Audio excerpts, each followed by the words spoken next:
Hello, every single person on the internet. My name is Playa. Today I'd like to talk to you about a very good band, a very funny band, one of my favorite bands that goes by the name of Mr. Bungle.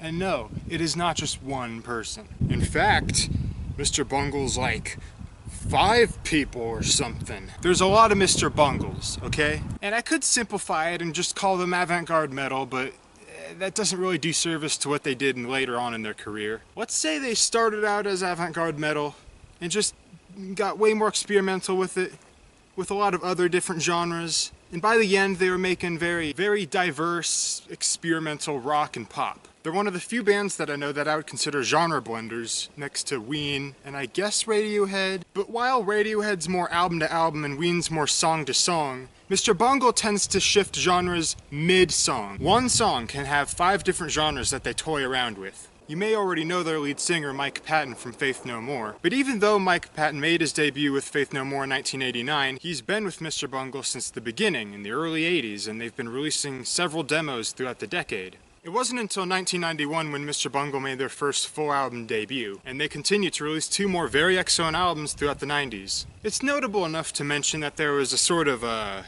rivalry that went on between them and Red Hot Chili Peppers, namely for this kind of feud having to do with them taking the whole funk metal thing. Oh, you're doing funk and metal? Well, we're doing funk and metal. That's our thing. No one else can do that in the world. Despite the fact that funk metal is like one of the very, very many things that Mr. Bungle did, and that's more of a Faith No More thing, but it carried over to Mr. Bungle, namely because of their album California. In 1999, Red Hot Chili Peppers released Californication, and Mr. Bungle released California.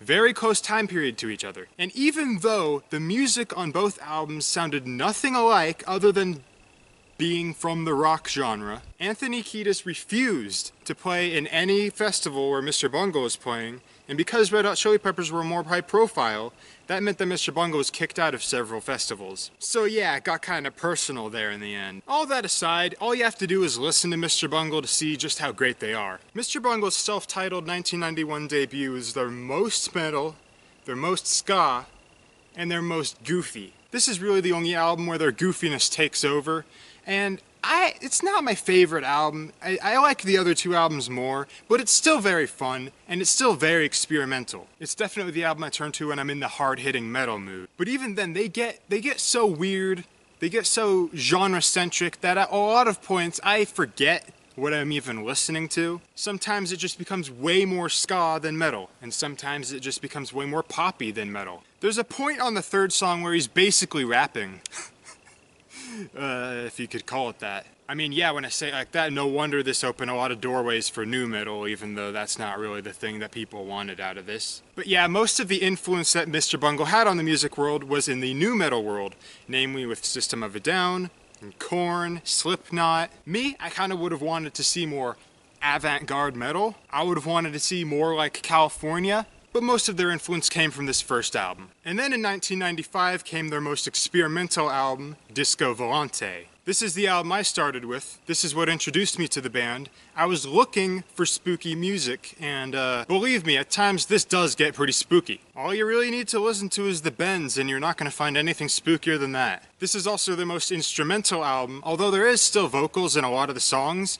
A lot of the time these vocals are kind of incomprehensible, gibberish, but I don't mind this at all because this is instrumentally probably my favorite album of theirs. Really what they're doing musically, what they're doing instrumentally is entirely the focus. Carry Stress in the Jaw is one of their best songs, and it easily highlights the way that they shift genres and all that. I'm talking about both halves. There's 2 halves of the song, the secret half being at the end. It gets a bit mathy, it gets jazzy, it gets metal, it gets loungy. At the end, it gets very spy movie-ish. Also, Mike Patton does a very excellent old man at the end of this song. And at one point, he kind of predates Waluigi. In essence, this is them at their most frantic, their most experimental, their most whoa. So then finally, there's their 1999 album, California, their final album. And for me, this album takes the cake. This is what cements them as one of my favorite bands of all time. Because California is one of my favorite albums of all time. It is definitely in the top 3, and I don't see it leaving that top 3 for a while. California just sounds perfect to me. It's like they made it for me. It's like they made it for me. It's like they made it for me. This ain't just me going, oh, California, I live there. Every song is pretty much perfect. It's like they said, hey, let's take everything that we've been doing for the last 2 decades and just make 10 out of 10 songs. Everything that they've learned, all the experience that they've had up to that point, they used to make the perfect rock songs, the perfect pop songs, the perfect metal-ish songs, the perfect surf-ish songs, the perfect ballads, the perfect atmospheric pieces. Sometimes all in one song, like in the second song, None of Them Knew They Were Robots.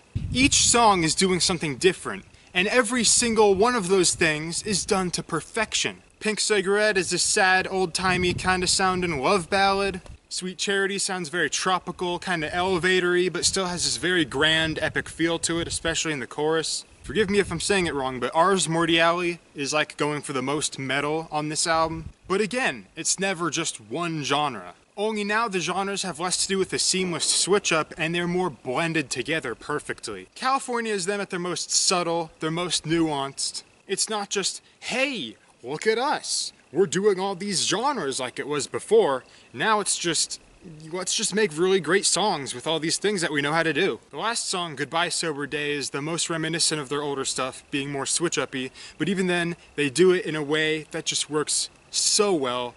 I'd say way better than they did it before. There's a point where you think the song ends, and then several other things happen all at once, and then the actual ending comes in, and it's just this big mountain of noise, and oh man. Gollum 2, the 7th song, almost makes me wish they did a game soundtrack, because wow, if that was in a game, that'd be a very good game. If I were to rank the albums, I'd say they just keep getting better. So self-titled Disco Volante California, pretty easy. I heavily recommend it if you're into anything that's very experimental, genre-wise, if you're into anything that's kind of goofy in nature, if you're into music that's just downright fun.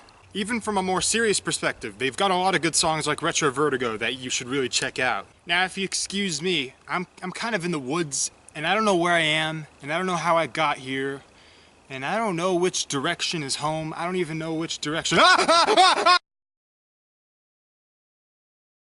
Oh yeah, now for that Q&A segment.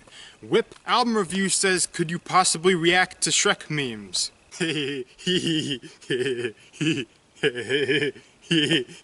That's funny. Foyer Pause asks, is there any books that you've read recently that you can recommend? Well, Foyer, as a matter of fact, there is a book that I've been reading recently that I recommend everyone should read. Why Dogs Are Better Than Cats. This author's got a lot of good points. I agree with them. Cats, I've been living with them for a few months. I'm not gonna lie, it's kind of overrated, it's kind of a gimmick. Just like last time, ask away questions, I will answer them.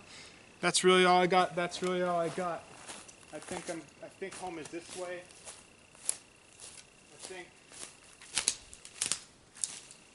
Oh boy, where am I? Oh, that's a long time coming. That's a really long time coming. I have a Discord, it's pretty funny. Okonkwo is my savior. Okonkwo is the almighty. Oracle, watch over me. Allahu Akbar!